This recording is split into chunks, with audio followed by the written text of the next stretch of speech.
transformation that we believe in. Even if those who are outside, civil society, like Solidarity and them and AfriForum, can put up misleading white supremacist billboards, those things will never stop our march to ensure that this country, South Africa, is fully transformed and equitable for all its citizens, black and white.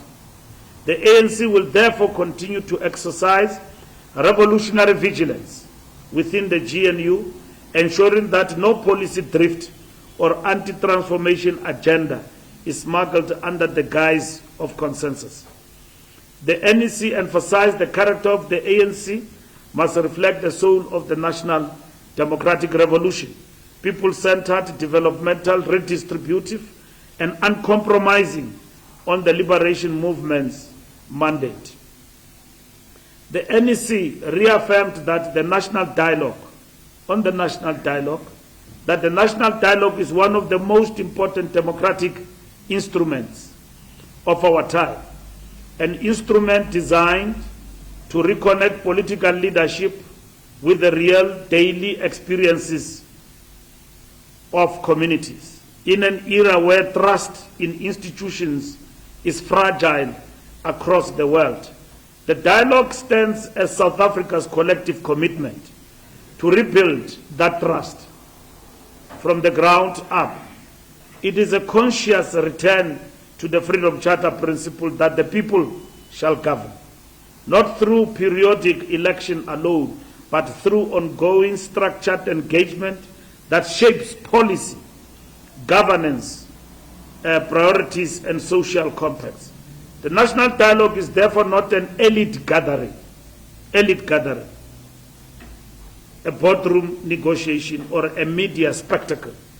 It is a platform rooted in lived reality, in the stokvel, in the union meeting, the taxi rank, the spaza shop, the church, the classroom, and the community hall. It brings into one arena the voices of workers, civic formations, traditional leaders, small businesses, progressive faith communities, young people, women, people with disabilities, and all those who have historically been spoken about rather than spoken with.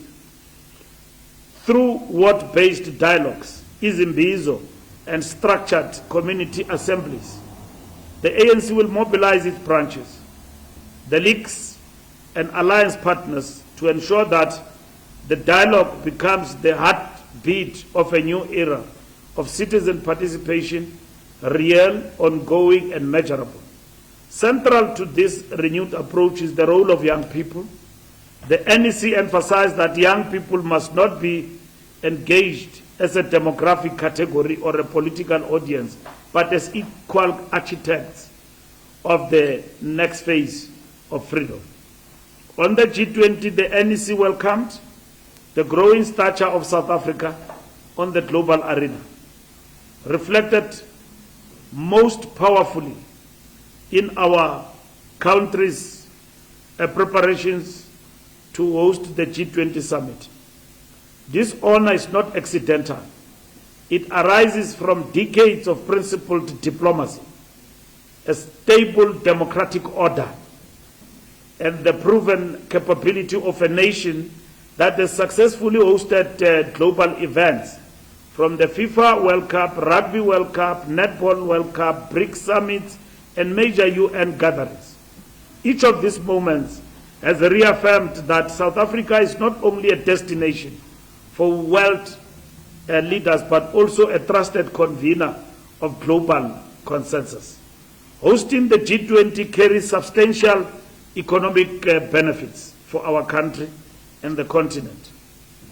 In the immediate term, it will stimulate tourism, hospitality, aviation, and business services, generating thousands of jobs and injecting millions of rands into the local economy. Infrastructure upgrades, city revitalization, and improvements in transport logistics, driven by the demand of the summit, will remain long after the delegates have departed. More importantly, the long-term advantages are even greater. As chair and host of the G20, South Africa will shape global economic discussions on investment flows, industrialization, climate change, debt relief, and trade reforms in ways that directly benefit the African continent. This is an opportunity to advance an African growth agenda, to push for fairer global financial governance, to expand market access for African goods, to strengthen continental manufacturing value chains, and to secure greater development finance for energy, transport, water, and digital infrastructure. Our presidency of G20 is a significant moment to bridge the developmental divide between the global north and global south, to champion equity, sustainability, and shared prosperity. In this G20 moment, South Africa carries not only its national mandate, but the hopes of a continent that seeks a more just and balanced global order. Hosting the G20 is therefore both an honor and a strategic opportunity to elevate Africa's priorities, deepen South-to-South cooperation, and demonstrate once again that Africa is not merely participating in global affairs, it is shaping them. On the Integrity Committee, the NEC reiterated with absolute clarity that the Integrity Commission of the ANC remains central to restoring and safeguarding public confidence in the African National Congress. As a movement that draws its legitimacy from the trust of the people, we recognize that ethical leadership is not optional. It is foundational to who we are and what we represent. To deepen this commitment, a joint workshop between the NEC and the Integrity Commission will be convened. Its purpose is to strengthen coordination and ensure that the Commission's work is fully integrated into the life of the organization. This engagement is not a procedural exercise. It is a deliberate step to embed the highest standards of accountability at every level of leadership.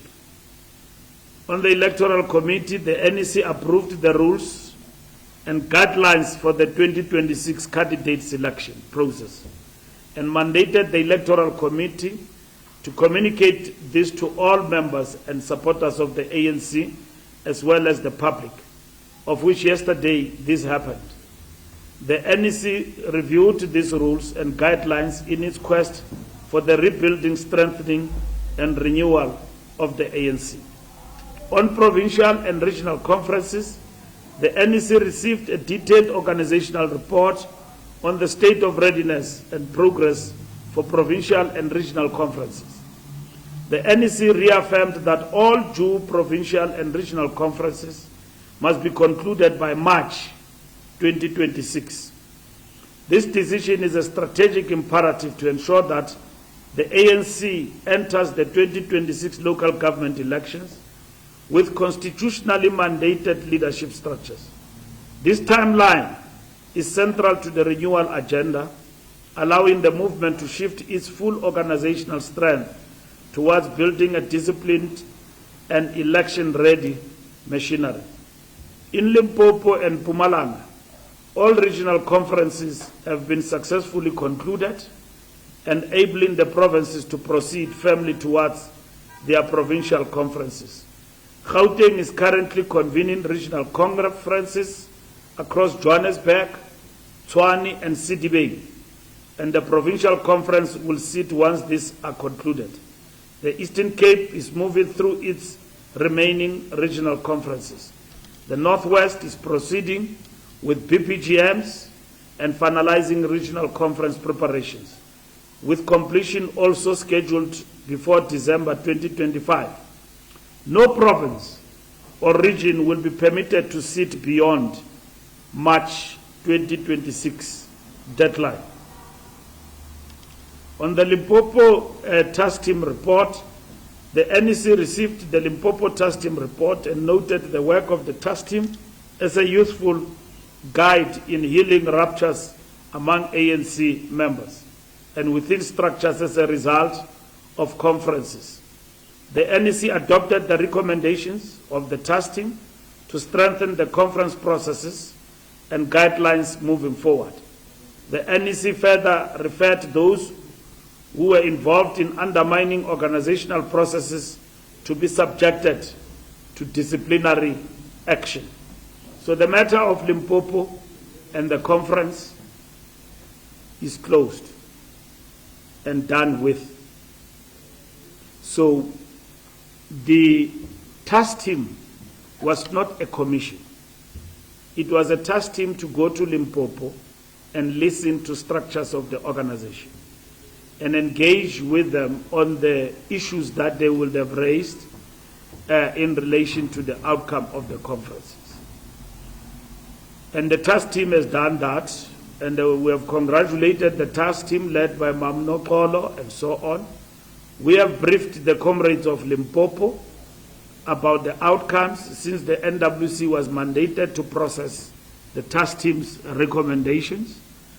Where there are issues, those matters have been referred to the conflict resolution modalities of the ANC, which is the NDRCA, to process matters that relate to the Peter Mokaba regional conference.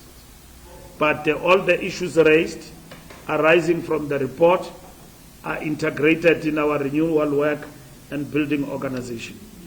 Now we're looking forward to all structures in Limpopo to be integrated, and then the regional structures to continue to do their work as expected by the organization. Limpopo is one of our biggest contributors to the victory of the ANC, and we expect nothing less than that going forward. On the General Council, in the coming month, the ANC will convene its 5th National General Council from the 8th to 11th of December 2025 at the Birchwood Hotel and Conference Center, a gathering that will stand as one of the most consequential moments for our movement in the current political epoch. It will serve as a strategic platform to rebuild trust with our people by reaffirming our historic mission to be the most effective and reliable instrument for the transformation of society. It is at this council that the ANC must confront with honesty and revolutionary clarity the structural challenges facing our communities, from unemployment and crime to service delivery failures, and provide decisive interventions anchored in the Freedom Charter, the Constitution, and our modern renewal agenda. The NEC received and endorsed the report on preparations for the National General Council, confirming that delegate allocation is based on membership in good standing as of the 30th September 2025.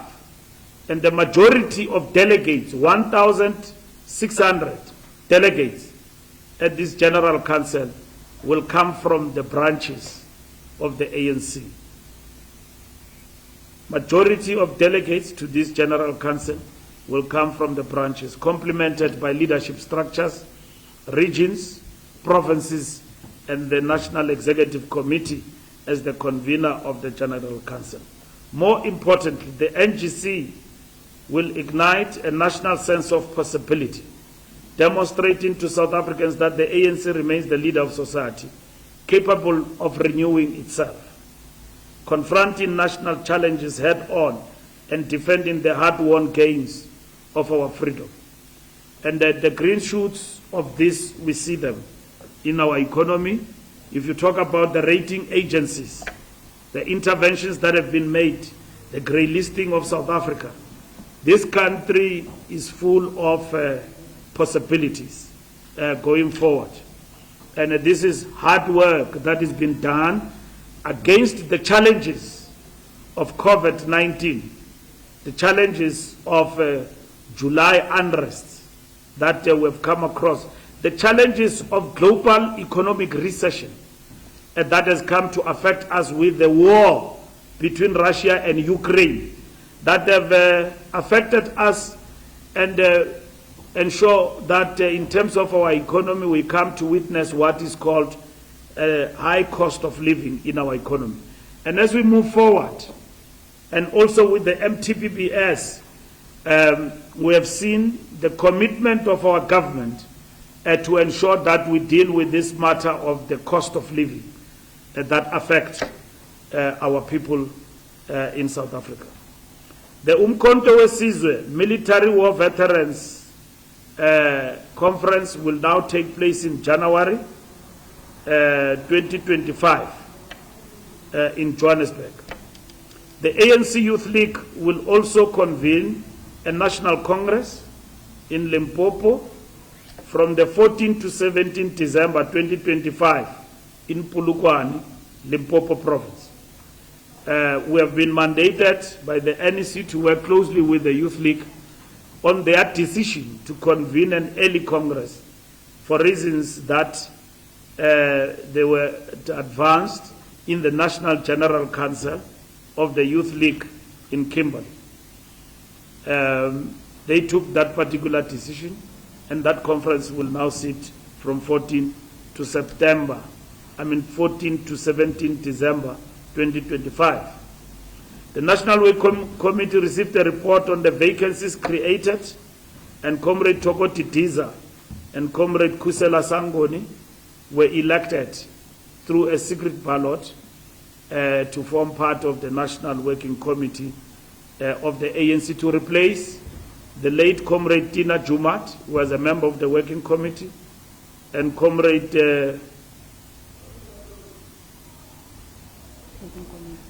Peggy Nkonyeni, because of ill health, was also replaced in the NWC. So those were the two vacancies that we're filling. In conclusion, we call on South Africans to unite behind the shared mission of building a country grounded in equality.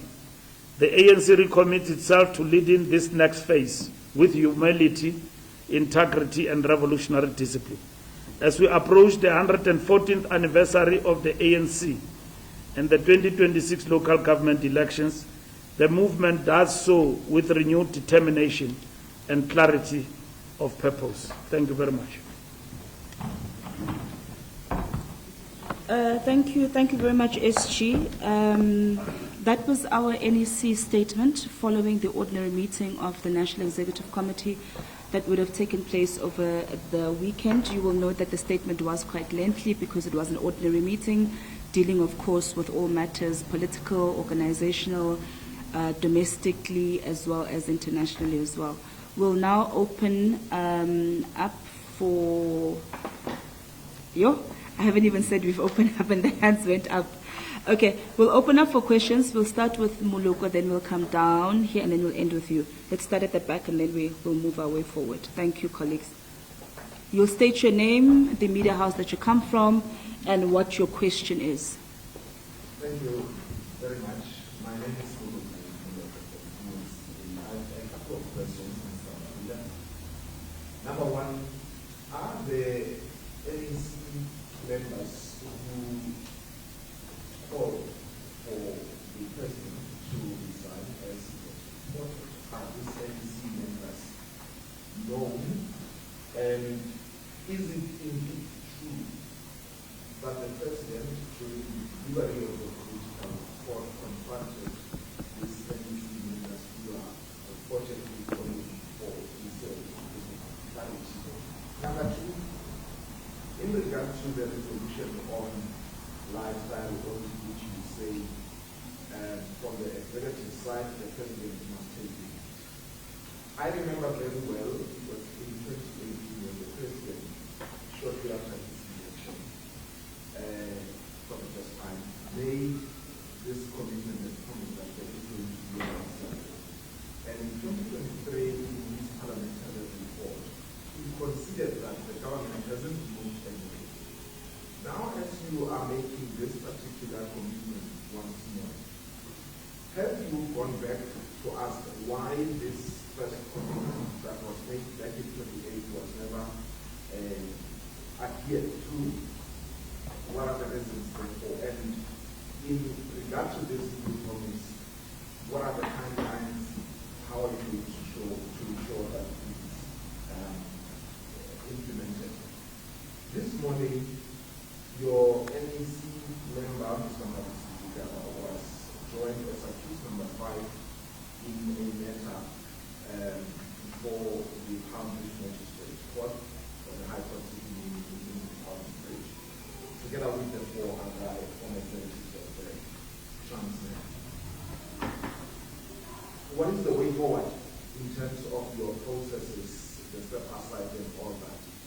Finally, on the you do point out that all the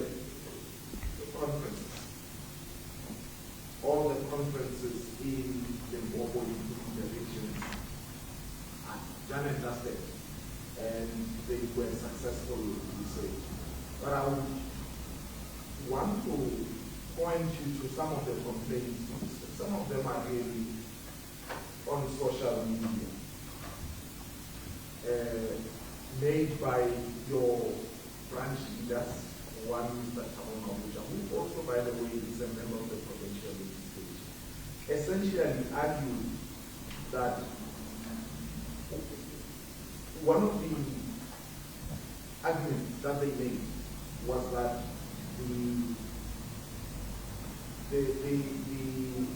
there were 5 branches. There was a dispute, which, according to the letter that we wrote to them as complainants, as the Secretary General, was that the disputes were handed over to the National Disciplinary Committee appeals even before the conference was concluded. Therefore, the impression is that that was in violation. The fact that the conference continued was in violation of some of your rules, which suggest that the conference must not continue while there are pending disputes.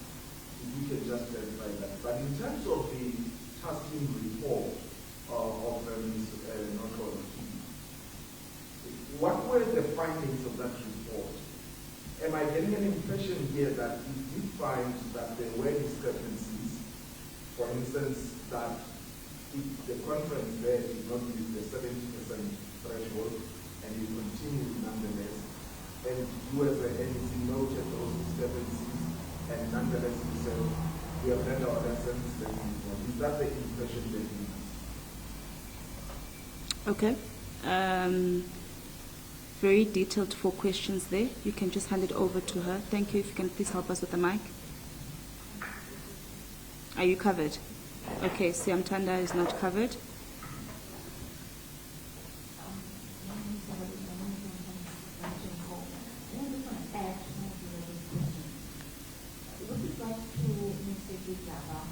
What is actually your expectation going forward?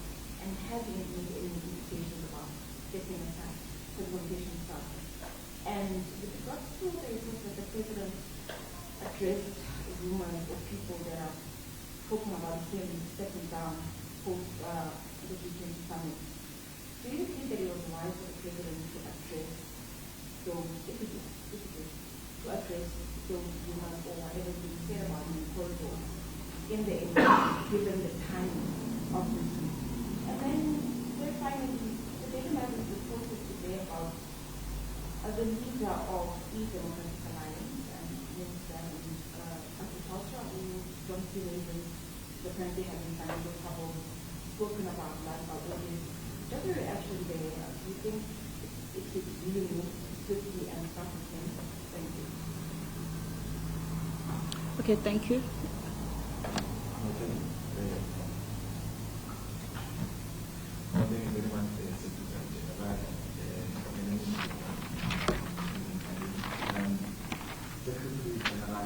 I would add to some of the questions that my colleague have asked. So, Madam Henry, and I know you indicated the President, when I was addressing that, was addressing the Deputy President and the former President.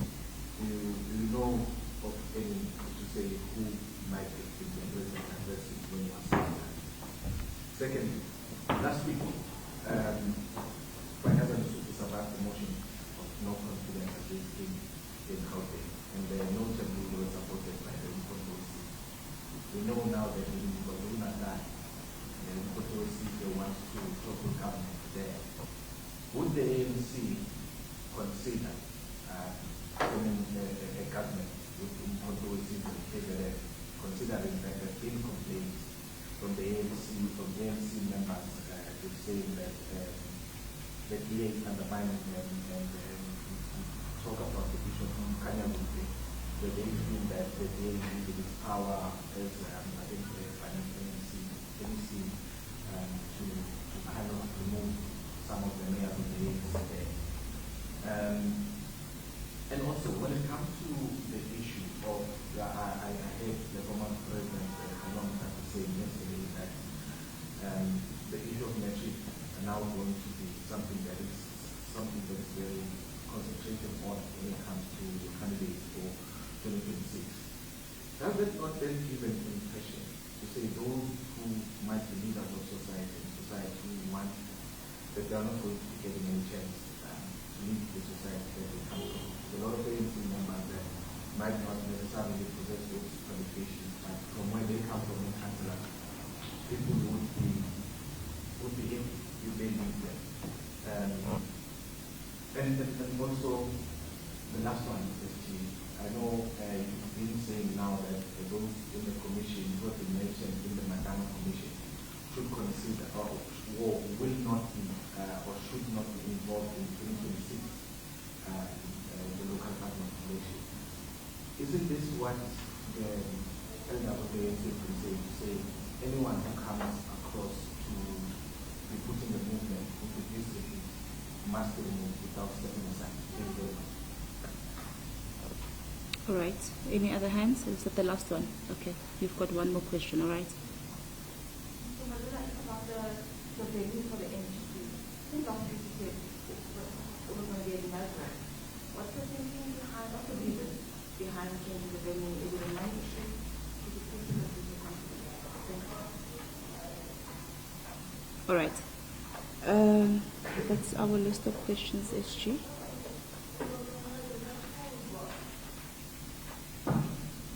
Okay. Thank you. Okay, thank you for the questions. ENCA are the ANC NEC members who called for the president to step down. There was nobody who called for the president to step down.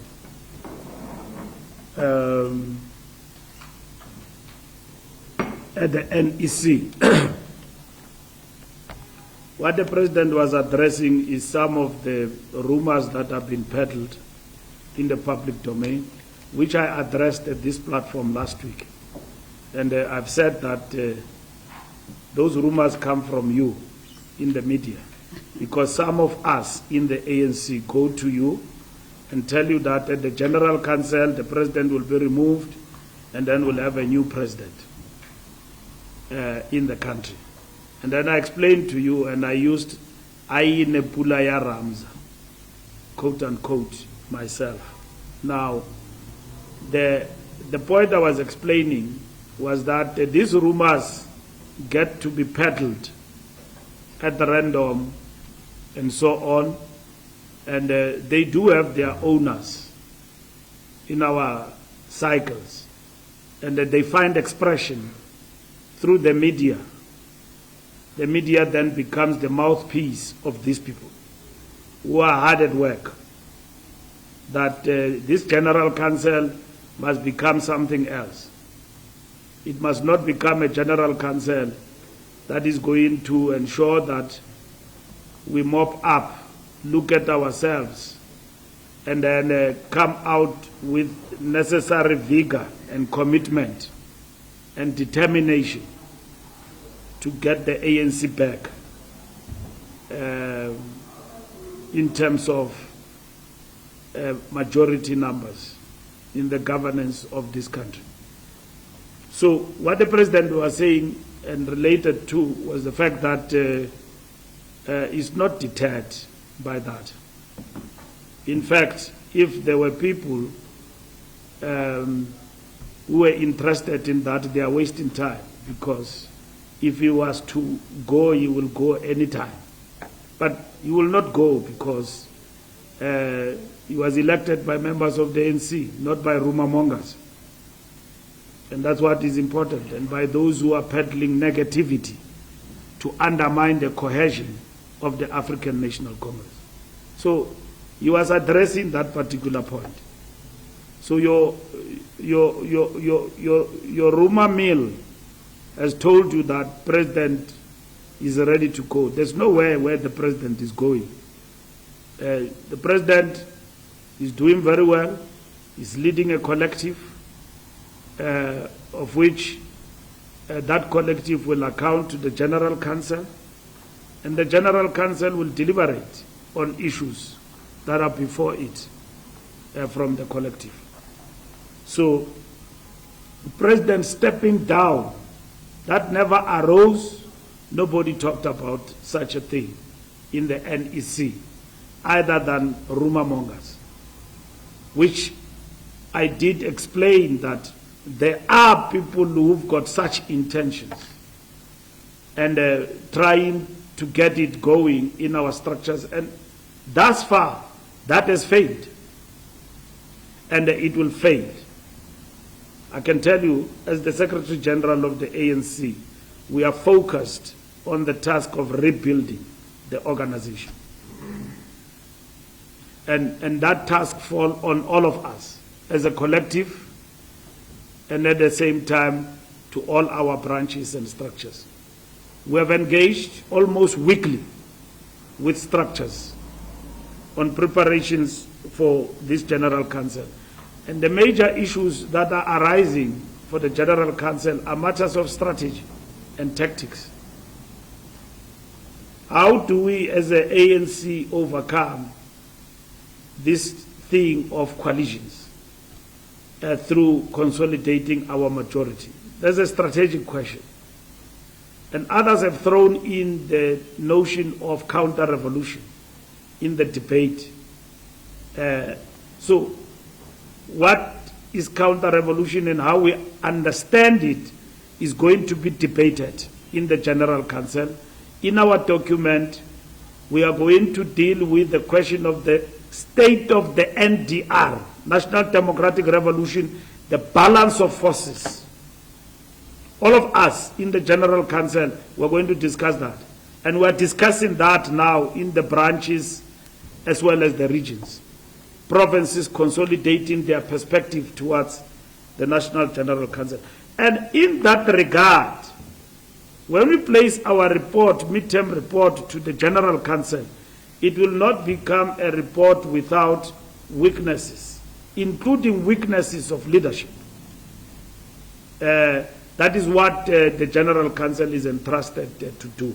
But this one of replacing leadership, it's not on the agenda. And I did explain to you that if members of the ANC want to replace this leadership, they are constitutionally empowered by the ANC Constitution. You need to raise 2/3 of the structures of the organization to raise that particular motion. There's never a reason. It is not there. It is tendencies in the organization that want to digress the entire party to focus on chasing ghosts. Ghosts like Ramaphosa stepping down. And that is a ghost. Ramaphosa step down is a ghost. Doesn't exist. Yes, it's a ghost that is there, pursued by others. And they believe in their figmentation of their imagination that such a thing will arise. Because they don't want this Ramaphosa because they were defeated in conferences of the ANC, successive. Ramaphosa is an asset to the African National Congress. And it's not apportioning that to leadership role to him per se, but the leadership role that he has played under difficult circumstances, economic challenges and all of that is commendable. And of course, there will be others who will say, no, we don't agree. We are a big organization. You must have skin and shock absorbers that the ANC has had over the years to overcome such. When leadership is criticized, it's not the problem. That you could have done better there, you could do better here. It is called refreshing the mandate. And that's what we're going to be doing at the General Council. So shock absorbers means that have the courage of your convictions to raise your issues politically in the party and the organization. But tendencies, rumor mongering, that is negative. We know about it in certain quarters. And the people who are for these ideas are not many, they are few. And that is it, and so on. So in the National Executive Committee, there was no such. I mean, I remember one time a member of the NEC, Andile Lungisa, said that the NEC must be disbanded. And it was only him who spoke about that matter in the NEC, and that Mutlante and Mbeki must become interim leaders and so on. It was only him who raised that issue. But it became a big topic. So that tells us as the ANC that the salacious, desire by people to get ANC leadership disintegrating is bigger than we would have imagined. Even smaller things like that will find their way in the front pages as authentic. And now this president matter and what president is rumored to have said has found its way in the front pages of the media and so on. But I can tell you right now that in the ANC, we are focused on rebuilding of structures and making it a point that we mold this party to become formidable and emerge stronger and stronger going forward. So there's no step down of Ramaphosa in the ANC. There's no step down. Will I say that there are no such people who are entertaining such things? They are. People, but they are not many. We know. And they are trying to influence the organization in that direction, and they've failed completely to do so. I can tell you that right now. And, but because you are media, you can continue to entertain them. And if they are brave enough, I will want them to show their face for calling for the president to step. Even if they come from the NEC, I will want to see them. Because in the collective we have never had anyone disowning leadership. We've got challenges, and we are overcoming these challenges every day as a collective going forward. So our movement is being consolidated, nourished every day to ensure that we respond to the challenges that face our country. Lifestyle audits have been done in government, not pronounced. And perhaps presidency in government will explain that point, but they've been done. Before I left government, I was subjected to a lifestyle audit as a minister, and many other ministers did. So the question is, when are the reports coming out? And how government is going to handle that. What we are saying as the ANC is that lifestyle audits must not only focus on people in the middle management and so on. It must happen across leadership in the executive, so that we're able to deal with the question of the lifestyle audits in government. We don't ask police officers, magistrates, and everybody to do lifestyle audits, and then on our part, we are not ready to do lifestyle audits.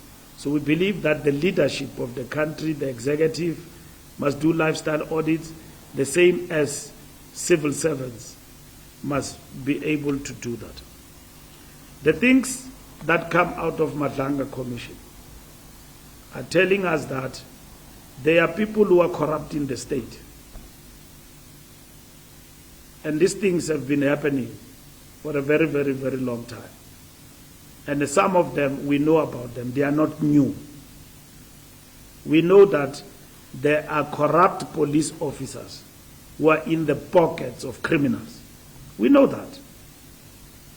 I, for one, if I have to strike a personal note as a minister before, I will know we grappled with this question for the longest of time. Madlanga is giving us an opportunity now to open up the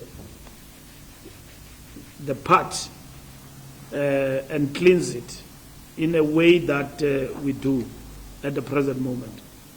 And you have a better way to explain it in English, how you cleanse Islam. You know, what is it called? Islam. A wound besides. It calls lungu esikapuke great. As explain along thing. So we've got to cleanse this wound and ensure that we restore the believability of the state and the trust deficit that exists between the populace and the police. That a woman can go to a police station and still be confident that is protected and not be chased at the church office when it comes to report matters of GBV. That the state will move from the premise that we believe this woman, even if we don't know where she comes from, whatever that it is, and she must be protected. So our police must be believable, and the rotten potatoes within the police must be out. And they are not many, they are few, and they must be dealt with. So lifestyle audits must be across, and they must happen. Malusi case is being dealt with. We got the report towards this press conference. I didn't have a letter from Malusi, but from the ANC side, if Malusi is charged with corruption, you will have to step aside. He will do that voluntarily, and there will be a statement to that effect. If by now, when I finish this press conference, I get a letter from him and giving me a report about what happened. And then thereafter, we will issue a statement to that effect, just like Tabag Makwetla and so on. It's consistent with the ANC policy of step aside. So there's no big deal about it. Thabo Mabotja has become a big topic to a point where you can think he's a leader of Limpopo about internal matters of the organization. He's big on social media, undermining the cohesion of the ANC. He's one of the people who must be dealt with by this report. He undermines, he insults, he swears at leadership, he undermines everybody as though he's a super member of the ANC. We don't have super members in the ANC. We have mandated the province to rein on him in terms of discipline.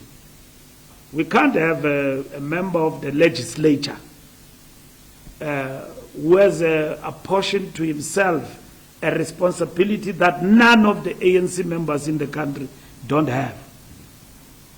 We don't have that super member mentality. So if he's got issues, he's got a branch, he's got a province, he must relate to. The social media policy of the ANC will expect members like Thabo Mabotja to act responsibly and lead from the front. Even if he might be aggrieved or disagreeing with the decisions that are taken by the upper structures against his own expectations, but the discipline of the ANC must stay on. Democratic centralism must be respected. You can't break ranks in the organization. So his matter is deferred to the province to deal with. Comrade Nokolo's findings, that's what you are asking.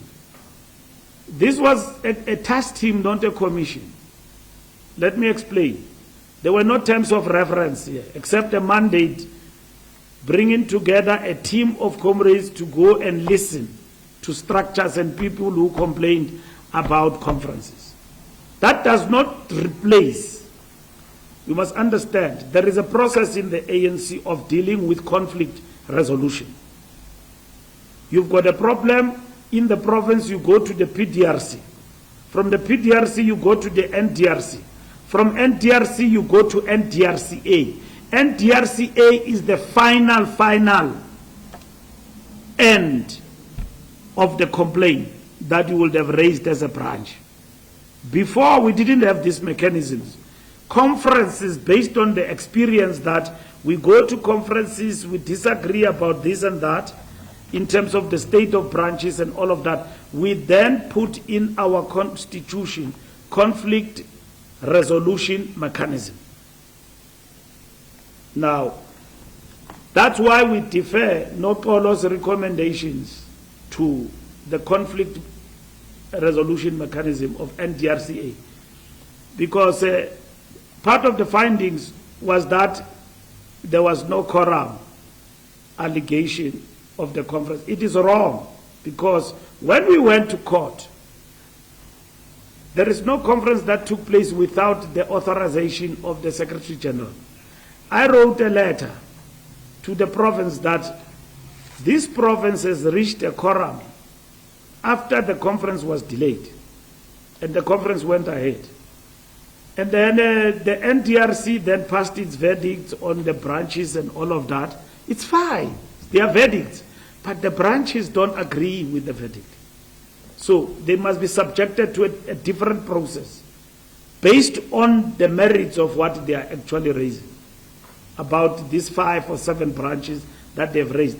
That process will unfold without any hindrance. But anyone must not go around and say conferences of Limpopo are going to restart and all of that. It's a wishful thinking that a conference must restart. There's no conference that is going to restart in Limpopo. We are moving ahead. There are challenges that were there in conferences. We're going ahead. Some of the people who are complaining to you as journalists, we are with them in court. I've got letters here of people who have written to me. They want a report of Nokolo. I don't know how Nokolo's report is going to help them. This is Nokolo. Because that report has now been processed by the structures. It was a task team. It's not a commission of inquiry. It's not Madlanga with terms of reference. That here is a commission of inquiry, terms of reference, within this period you must report, and that is it.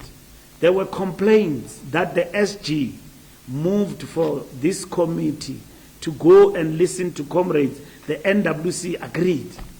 They brought their recommendations. We have processed those recommendations. They have been implemented. In Bembe, it was said they must conclude their conference. They've concluded the conference. It's done. It's done. And then there are people who are going to march here saying that their concerns have not been addressed in Mupani. The committee listened to them. NEC members, 4 of them, went to Mupani, listened to their complaints. I don't know what they are talking about when they say they are not being listened to. Including those who went to court, they were listened to. The numbers is above 200 people who were listened to by this task team, mandated by the organization. And it reported back. And there was nothing there in Mupani except one branch. But that conference went smooth. We don't have problems in Skukuni. We didn't have problems. Even in Skukuni, they appealed up until the Constitutional Court. The Constitutional Court dismissed one member who went to court. And then in Waterberg, we had a smooth conference there. And all of that, it is done. Will I say that in a contested conference, are those who are not bruised, who are not aggrieved about the processes, they are those. That's why we listen to them. But organization must run. Can't be held at ransom.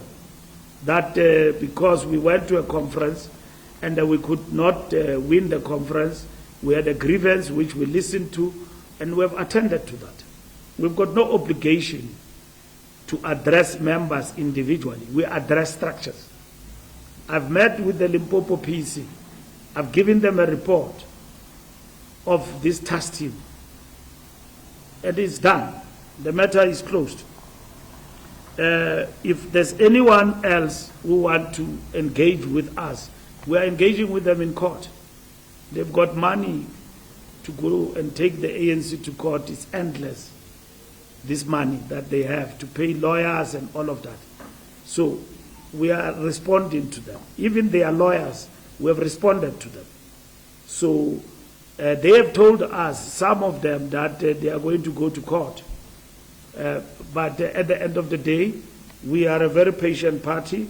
We want integration, we want unity in the organization, and we work with those that want to work with the organization.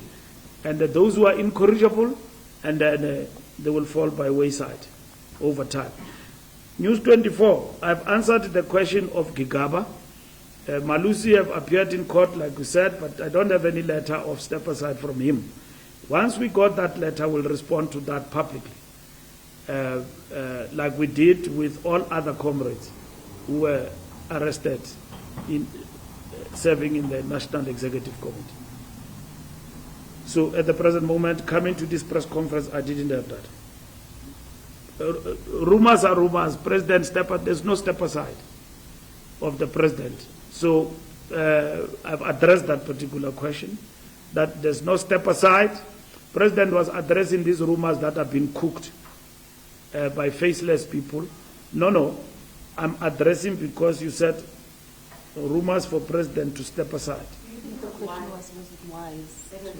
He's the president of the organization. He leads the ANC. He's empowered to ventilate on any other matter, as long as he's not stepping down. If he was stepping down, it will be a different question altogether. Because if he stepped down, he would have betrayed membership of the ANC. Because he was not elected by people who are negative, who are promoting negative tendencies in the organization. The majority of ANC members understand and appreciate the moment we are in. And they know that the president is not leading alone. He's leading with a collective. So those people who've got energy on negativity and who are mobilizing that the general council must get the president to step aside, they won't succeed. They won't succeed. The membership of the ANC have said, I must tell you, that they won't succeed. And I'm conveying to you, and even those who connive with them inside the party, at all levels, that they won't succeed. Ramaphosa was elected by the membership of the ANC, and his term of office ends in 2027. So he's not going to step down through some faceless rumor mongers and all of that and then step aside. He was addressing that particular point. In the NEC, that matter never arose. Lifestyle audits. Yeah, John Steele is in lifestyle audits. Yes, John Steele must explain himself in the lifestyle audits, like everybody. I saw that matter that he owes, I don't know what he's owing. Credit card, mali, uchiwo. Ayindimo choyo. Kuthi uyityadlakadlaka. Nizongathi umbali uthe uJohn utya imali dlakadlaka. Kuthi uJohn uyityadlakadlaka imali yakhe. So lifestyle audits, everybody in the government of national unity, they must appear, they must do lifestyle, all ministers. And those who fail lifestyle audits, Ambakai, because you must explain yourself. Lifestyle audit, you think it's a one-way process. It's not. You are subjected to a process where you are questioned and then you are given a free right to explain yourself. Unewochi engaka, minister uyifumanapi. You explain yourself. Uhamba ngebike and all of that and so on. Abanye abantu bahamba ngeTaxi. How do you afford that? That's lifestyle audit. So lifestyle audits must apply. You can't tell people in your department, you lead as a minister, that this and that must happen, and yet now you have not been checked. So lifestyle audits must happen, even to John. Lunga, who was the president talking about? President was not talking about anybody. I mean, that is honestly your own figmentation, that the president is talking about the deputy president, is talking about Mbeki. You must disabuse yourself about this thing that whenever Mbeki makes his views in the public domain, they are directed at Ramaphosa. When he criticizes leadership, he criticizes our leadership, all of us. And what is the task of leadership? Is to sit down and go around crying that, hey, Bayastuka, he, and all of that. Leadership must respond to criticism constructively and then look at itself in the mirror that, is this criticism justifiable? Some of the criticisms that are advanced are not constructive. Which are advanced, by the way, some of them by ANC members who are prominent leaders, who are veterans. Me, not the veteran I know that I was blessed to see in his last days of life was Mandela. And I've seen Mandela in government. I've seen Mandela when he was out of government. He never crossed the line, Mandela. Even when they went to him, Matiba Omde, that he must not step aside.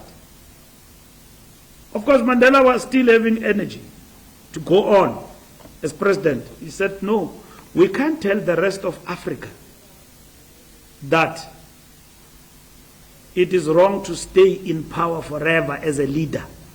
You must give others a chance. Paul Peya from Cameroon at 93, still a president. We were not born when Latata was president. CZSG, Usapete, Cameroon, Nangoku. I mean, comrades and South Africans and Africa. What leadership is that? We can't keep quiet against that. Mandela said, we must lead from the front. One term is enough for me. Mandela had reservations about many things in this country. Many things. But he understood one thing, that my time has come. I've given the baton. I'm done. But equally, it does not mean that a leader, if he's got views and he expresses them in public all the time, it's about Mbeki fighting Ramaphosa. It's incorrect. Thabo Mbeki is a thinker, bantu benkosi. Akalali latata. Uyabona, akalali emsebenzini. He's a thinker. And you need to look at what he says, not him. What he says, and engage with it. And I know his office is open to us to engage. Even when it doesn't go to the dialogue, we engage. What are the issues? We're going to engage. That's the nature of responsibilities that come with leadership. So, Lunga, there is no issue that the president was directing matters to anyone. We know, as I know, like the president knows, probably who are some of the people peddling the rumors. Okay? That the president must not. I know them. Some of them say these things to you, journalists. They come to you. hey, president must go, this must happen. These are people who don't love the ANC. They are just about themselves. And even if we were to say, give them the ANC, let them run it, without Ramaphosa. Not that Ramaphosa have said he wants to cling in power forever. The reason why he said I can leave is because he said, I will not have any difficulty. I will not ask you Ndenzeni, start composing songs. Wenzeni Ramaphosa. No. He says, if you've got reasons why you think I must go, and you are advancing them in the democratic fold of the organization, and all of that, there's no mischief, there is no tendency of anarchy, I will not give you trouble. I will leave. Namdi ngacho. Ngoba akathukanga upresident.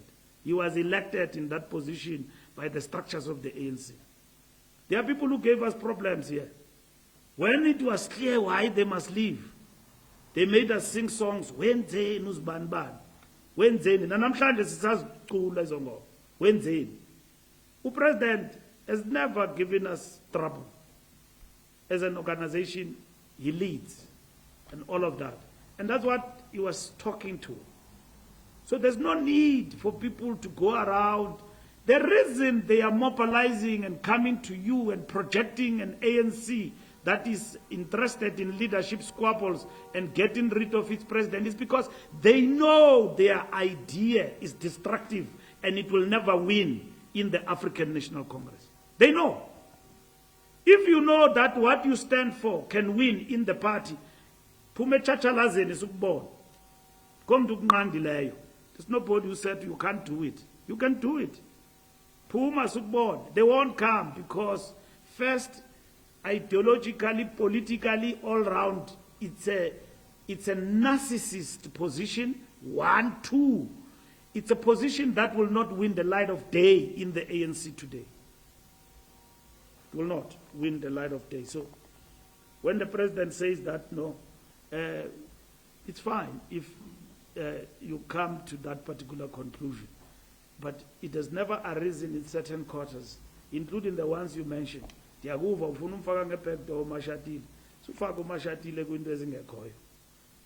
no Thabo Mbeki.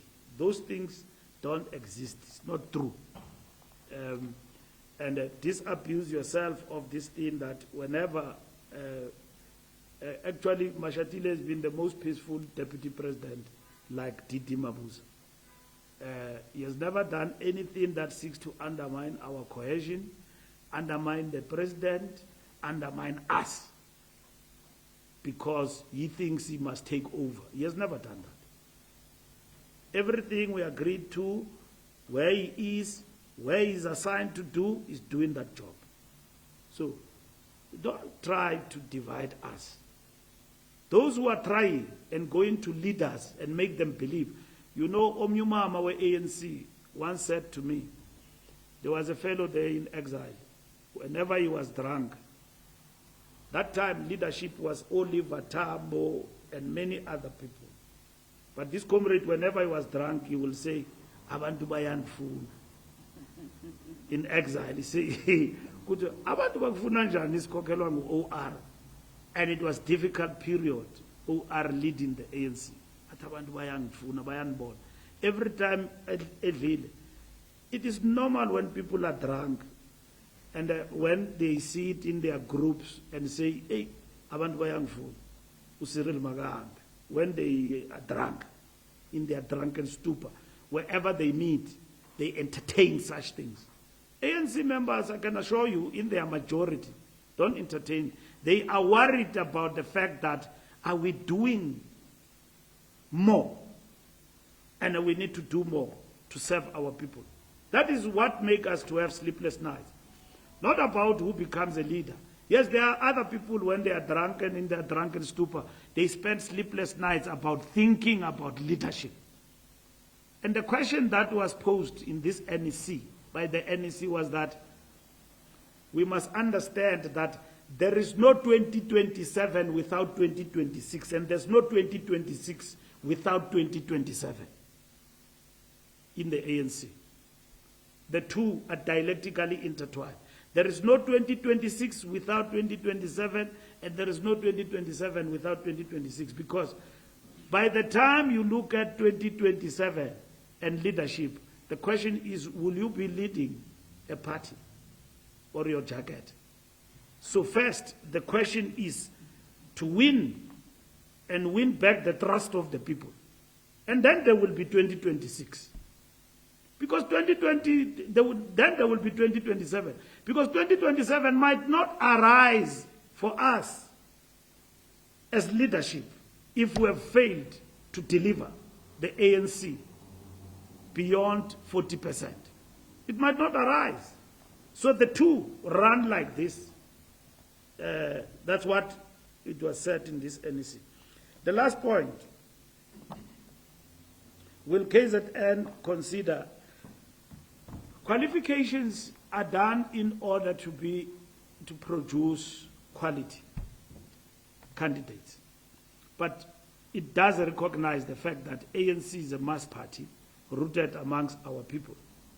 But you cannot say a councillor of the ANC who is 25 years old is justifiable to become a ward candidate without a qualification like at least matric in the year 2025. What will be the justification for that? You can't. Xa ulanda umuntu omdala ona 80 othandwa ngabantu to be a ward councillor, it's understandable. Lo muntu akanawaphinda buyele emva. You will never go backwards.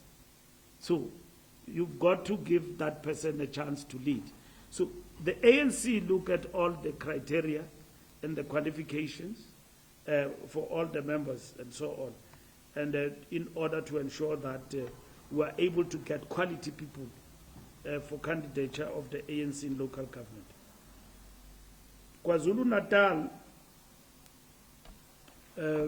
we're not really having an issue with anyone in KwaZulu-Natal. When we were debating the issue of the GNU, we met with many political parties. I've not met with Zuma Party, which this past week we were in court over the trademark issue of Umkhonto weSizwe, which is a trademark of the ANC. Now, I thought we will have a long meeting with Zuma about returning the trademark of the ANC. Because Umkhonto weSizwe, he knows, belongs to the African National Congress and his people. Leave many other things now. The emblem and everything as a trademark belong to us. So we have never had any request on the part of MK that we want to discuss with you the question of KZN and all of that and so on with the ANC. When we were ready to discuss these things and all of that, and we said that government must be formed by parties that lead. Like it happened here in Gauteng, Panyaza is still leading, and all parties respected that. In KZN, it was a different case altogether. So we don't have any discussion with MK. We are fine with coalition partners. Yes, we do have issues from time to time, which we have settled between coalition partners and engaged and sorted out matters. There is nothing between us and the IFP and all other coalition partners that seek to suggest otherwise. We are working very hard to regain our ground in KwaZulu-Natal, and that's what we're doing. Yeah, no, the last question was the venue. Who asked about the venue? Oh, I thought it's City Press. Siamtanda. We're supposed to go to Nazareth, but Nazareth is busy now, G20, and it doesn't give us sufficient time to prepare. Because Nazareth, in terms of the venue, it needs a lot of work that we need to undertake. So Beechwood is fine. Financially, it's okay for us. Even comparing with others outside Nazareth, Beechwood is fine. I cannot now start to tell you comparisons because that will be against the policy the TG have said of looking at prices and so on. So before you misquote us, even with Nazareth, even with Beechwood, we always do financial consideration. But we are not leaving Nazareth because of finances. We're leaving because it's not going to give us adequate time to prepare for the NGC. Of course, it's this week. They must dismantle everything they are doing there. It's going to take them time. And then to give us the venue, will be close to. So Beechwood is ever ready for us. And even for majority of our delegates, they will be able to sleep there, which is very convenient from a logistical point of view and organization. We are fine with Beechwood. Same as Nazareth, but it's really logistical consideration we are making. And it so happened that they can accommodate our numbers. But if we're about 5,000, 4,000, it's not the venue to consider. We'll have to go escorting Nazareth. Thank you. Thank you so much, SG. Colleagues, those were very detailed responses to a lot of questions. Are there any follow-ups that have not been covered? The SG was very detailed in answering each of the questions. Okay, I'll allow the two of you because I didn't ask before, hoping that it's new questions. Okay, let's start with the city press, then we'll come. Okay. Good afternoon. Thank you very much for being part of the news. By any chance, the committee deliberated in Palestine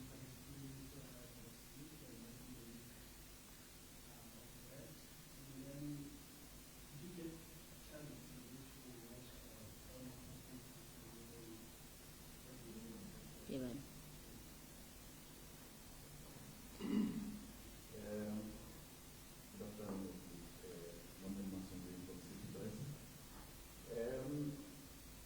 I guess question is regarding the Integrity Commission report. Have you, as the NEC, managed to discuss issues relating to those that are tabled and how many have been discussed, how many cases have been discussed? I'll tell you, one of the reasons is that I've seen some local media in the Free State discussing issues of the premium, saying that the ANC has given the premium 6 days, or the Integrity Commission has given the premium 6 days to respond to their letters or their questions. So have you discussed that and what was the resolution on that one? On the issue of regional conferences, one of the issues that we were told is that the Joburg region was waiting for the ANC to approve their dates for their conference. Could that be true? And if not, what is holding them? Because they seem to be saying that they were late or they regional conference.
Thank you, colleagues. That was our final round.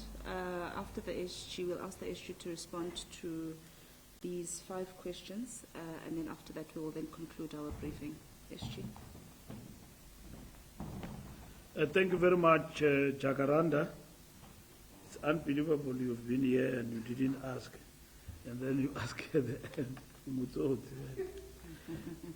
Palestinians, look, Palestinian question. We support Palestine. The landing in our country, like any other country, must be preceded by work of security interest of that country, the laws of that country in terms of immigration and all of that, and then what governs us in terms of United Nations when we are faced with such situations, the Geneva Convention. As the ANC, we will not be in a position to answer matters of national security. I've explained that. I'm repeating for the second time. Because I can say I had a gift of the givers, have said this, and then somebody said, it's a yes say. We have emphasized that government must respond to this thing. It's not a matter of a party, political matter. It's a question of government, foreign affairs, TERCO, which I've seen Lamula responding as a minister, is most welcome.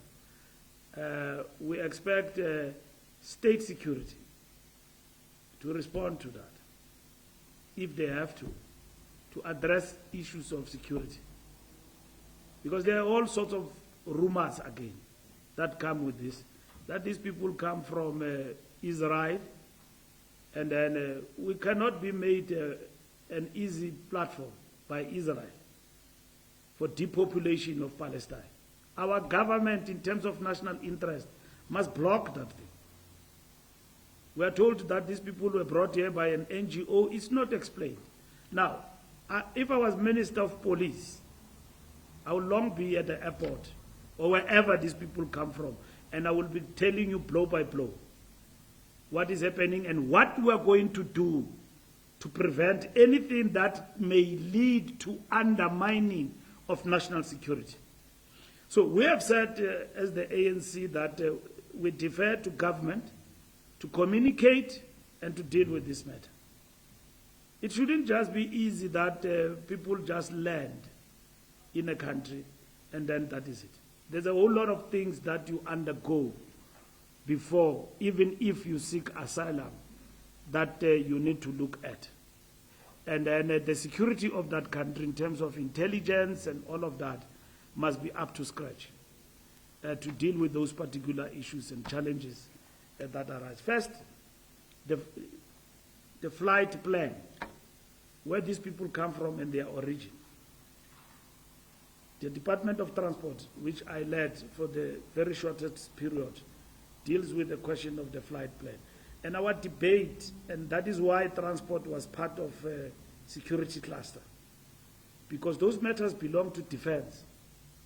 You can't deal with the issue of landing rights in a country like ours only as transport without defense force. That goes even for the issues of protecting our waters. The Department of Transport, in terms of our own arrangements, that part also requires close cooperation with the Department of Defense. Because anybody can land here, Minister of Transport, sign off, and then only to find out we are landing bandits here in the country. So those are issues that we believe that have been raised, but we are not qualified to address them. Government must step up and convince everybody that we have addressed these issues. Ministers have met and have dealt with the issue. So it's not a question of asylum seeking only. Let me first and foremost address you a question that you need to understand, is that South Africa waived long time ago visa for Palestinians to come here. So meaning they come here for free. Palestinians, for whatever reason. And the Palestinian Authority knows that in terms of their agreement with our government. That's what I can tell you for free. So if you have a group of people just landing and then they are from Palestine, they seek asylum and all of that, that clarity must come from DERCO, must come from Home Affairs, and then all our security agencies. Then they will act, because they don't act on their own. And then the center must hold, and that's what is important. And if the center doesn't hold, heads must roll. If people were sleeping on duty, then heads must roll. Why are we supposed to allow lawlessness, not safeguarding our borders like that?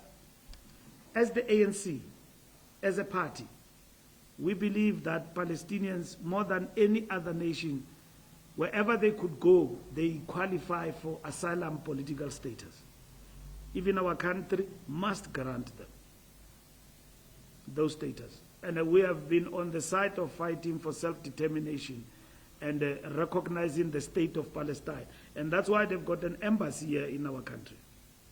So part of that work included agreements with regard to not waiving, either having visa status and all of that, just like going to Russia, I don't need a visa. And them coming here, they don't need a visa. And other countries and all of that. But that is regulated within the space of a particular ministry that leads in that regard. So, all in all, what we are saying, Palestinian matter and those who landed at OR Tambo must be dealt with by government, and government alone must respond to this matter. Simple and finish and clear. That's how it must be handled. That's how it must be dealt with. Should there be security breaches in terms of this, then we expect not too much talk. We must deal with people who are in authority, who have breached security. Because people who are in authority will also say, but we didn't breach anything. We don't know. I'm not a minister. ANC is not a minister of intelligence. We are not ministers of foreign affairs. We are not minister. We have ministers there who must respond. Home Affairs Schreiber, I've never even seen him on TV. He appears on many things, but I've never seen him on this one. On this one, I've never seen him, but claiming victories and all of that, no, the man is number one on that. And he will be followed quickly by a DA poster. But I've not seen him on this one, because they need to respond collectively on this particular matter. As government on the issue. That's what we expect. No, we are following the developments of the commission, and just like any other person, and so we don't single out anyone, because it's not our business. As to what arrangement is an individual having with top cops, how do they relate to each other? What status does that individual enjoy there? Look, there is the commission. They must explain themselves there, and they are doing that. So if we're going to stand in front of Brown Mokgotsi and his testimony and comment on it, we'll be doing the opposite of what we said we will not do, running a commentary. And the second thing, if you comment on somebody's evidence, there are many people who have come before the commission and gave evidence. So he's not giving evidence on behalf of the ANC. He's speaking about things he's accused of. And then he must explain himself to the commission. And we support the commission. That is our statement. And any other individual, whether in the ANC or outside, implicated and so on, they will appear before the commission if the commission deems it fit for them to explain themselves. So once we start commenting on what individuals are saying before the commission, we are bringing ourselves into something esarinyagi.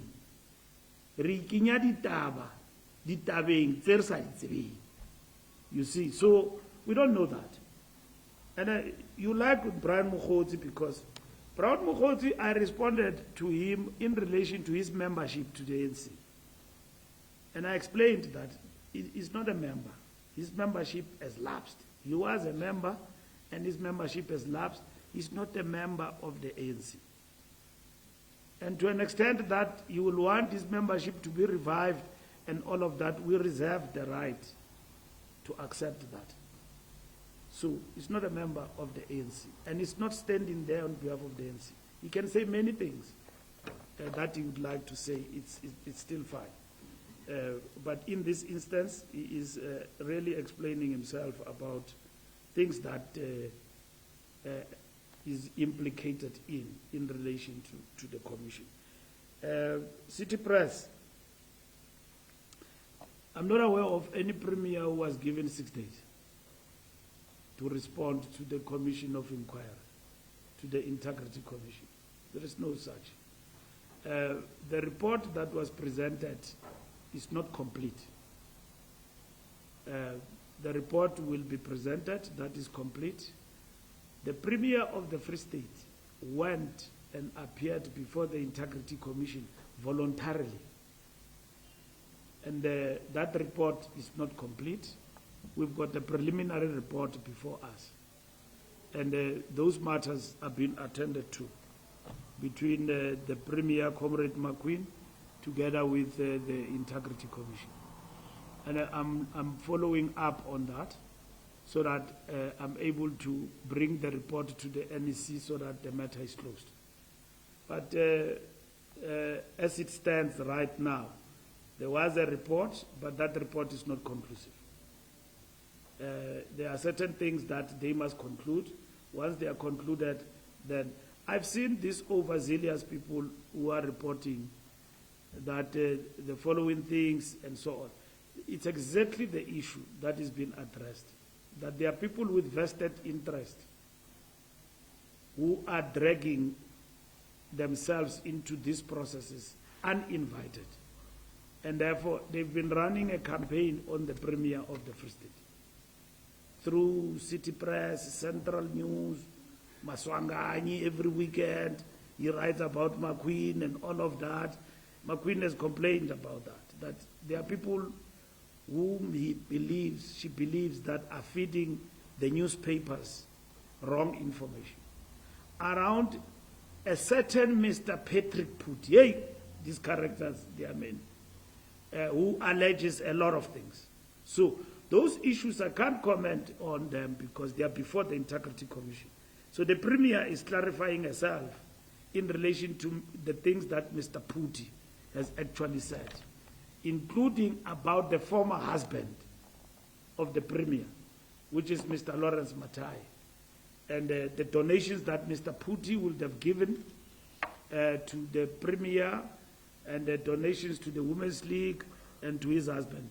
The Premier then took it upon herself, because these matters are bringing the ANC in disrepute, so they need to be responded to. So she took the right steps. So they will be settled by the Integrity Commission. Remember, the Integrity Commission is not a disciplinary committee. They make up their mind on the basis that the issues that are in the public domain about you affect the integrity of the ANC, and they are there to defend the integrity of the ANC. So failure to convince them that we have dealt with the issues of integrity and so on, they will do the findings and make recommendations. So that report is not there. The Premier has gone and explained herself in relation to all the issues that you guys reported about in public, and she's dealing with that. Joburg, we are dealing with the issues of Joburg and all other matters. You are correct that no regional conference must take place up until all disputes are settled. That's what has delayed conferences. We had to take that resolution as the NEC after Peter Mokaba. After Peter Mokaba, and then the NEC took a decision that SG, do not allow conferences to sit up until you are certain that the disputes are done. Some people manufacture disputes to delay conferences. But from where I'm seated and in the office and working with Hope and our comrades in Johannesburg, that conference should sit this week or next week. We are done with disputes. And I'm putting pressure on the NDRCA to get that going. Because within the time frames of dispute lodging, I think we should be ready to go to conference and other conferences in other regions. You know, South Africa is faced with a difficult situation of outbursts by people in security positions. This general was not speaking with the army or in the army, he was speaking in a party or something, I don't know. He was invited, I saw him with a very nice suit. But, yeah, it was a gala dinner. It's unheard of in the world that generals just address gala dinners and talk big things. No, man. It should be worrisome. This country has got a president whom we call President General, not President General. He's the what? The Commander-in-Chief. We've got what we call National Security Council in this country. You have generals outburst. This is stuff that must be done, Maswanganyi, by me and you. When we are in a party, hey, China, we are not led here. I mean, we are not securocrats. Those comments we can make in a party as civilians, up until we are guided by securocrats. Okay? And then two, we've got a parliament, a legislature. The issue of funding of our army and our security, apparatuses like the army and the police, it's a sore point. Really, it is. When President Mbeki went for the arms deal, I don't know now, how are we going to answer the question, where are the Roy Falks and the things we got through the arms deal, the jets and everything? So if I'm in the army, I'm going to tell everybody here that those things that we procured, we can't use them because we don't have personnel trained enough to pilot fighter jets, submarines. What am I doing? Is that not gross violation of state secrets and security? I can imagine an admiral of an army in a small country, I won't mention by name, going to TV and say we are naked. Those things are supposed to be said by Nongeba and other people who are civilians, who don't know anything. And then generals will quickly come in and say, no, you are making a mistake. Are these people fermenting tendencies of coup d'etats? They start like this. When generals become politicians overnight.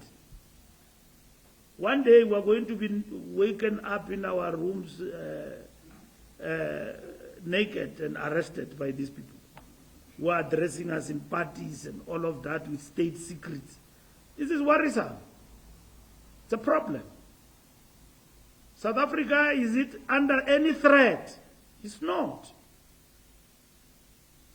We are a democratic state and we have survived because of who we are. But if our army generals just do as they wish and with due respect, and I'm saying this with all due respect, that you can't have generals of the army speaking like that. They should raise those issues that, hey, we need more money. I know they raise these issues in closed doors, but should they now go public and address gala dinners full of civilians? It's a big topic that issue General, the Chief of the Navy has raised. It raises a lot of things. But we must step in now in terms of discipline. This is not how countries are run and protected. This is not how countries are run and protected by senior people in the army. Lastly, there was one chap when I followed up, he was dismissed long time ago in the army. The one, whenever he's drunk, he goes and they take him a video and he says, in terms of constitution, law, this and that, I declare Ramaphosa to step down as the president, I'm taking over and all of that. Hey, it made people to sweat that video. That clown, only to find that he's dismissed from the defense force. He was dismissed. But he addresses people every weekend, whenever he gets an opportunity. And he presents himself as somebody who has capabilities to conduct a coup d'etat. Now, the army generals, Navy, you wake up, they are all over social media telling us the things that they are telling us, which I believe they are not wrong, but they need to be addressed in a particular setting. And there is what is called national security. There should be boundaries. There are things that you don't say. Even as a cabinet minister, there are things today that I cannot say. Even if I can be called in front of whoever, I can't say. I need to get permission. State secrets. That if I have to say them, I've got to ask for permission, and they must be declassified. And when a general of the army, respected man or a woman, just ascend to a podium of a gala dinner, not, I don't know, maybe it's an army dinner, just get there and address soldiers with politics. How are you going to expect those people to listen to you tomorrow or the other day when you go and moan? Because politics is about moaning, is about the right to reply. When I tell you as an army that I've got problems, I don't have money to do 1, 2, 3, so you can't fall into lie whenever I command you. When I reply back in terms of the army conduct, I will be subject to charges of mutiny and all of that. How are you going to deal with that when generals are just doing things like this? How are you going to deal with the army if that army turns out to be political? Then we are in trouble. This thing called Defense Force is not a guerrilla army. It's a national defense force of the Republic of South Africa. It must be respected. And if generals are not respecting it, we are going to tell them, no, you are basically running our country down. This is not how countries are run and generals behave. As the ANC, we never issued a statement when our general of the army was attacked for the things he said in Iran. Because he's a general. We respect our general. And then when Americans were running around here, says, no, the general is mad. And all of that and so on. Hey, South African. But he's our general. He was invited by other generals there. He said things there that others may not like. You see. Because he represents an army, meeting with others there and all of that. So, when our generals just expose their outbursts from time to time, where are principals who run these generals? All right, colleagues, thank you so much, SG, for a very comprehensive response to the second set of questions. Thank you so much, colleagues, members of the media, for having indulged us. That brings us to the end of our post-NEC media briefing. The statement is in final edit and will be shared with yourselves shortly. Thank you so much. For any questions, no matter. For any questions, further questions and interviews. Yeah, thanks, SG.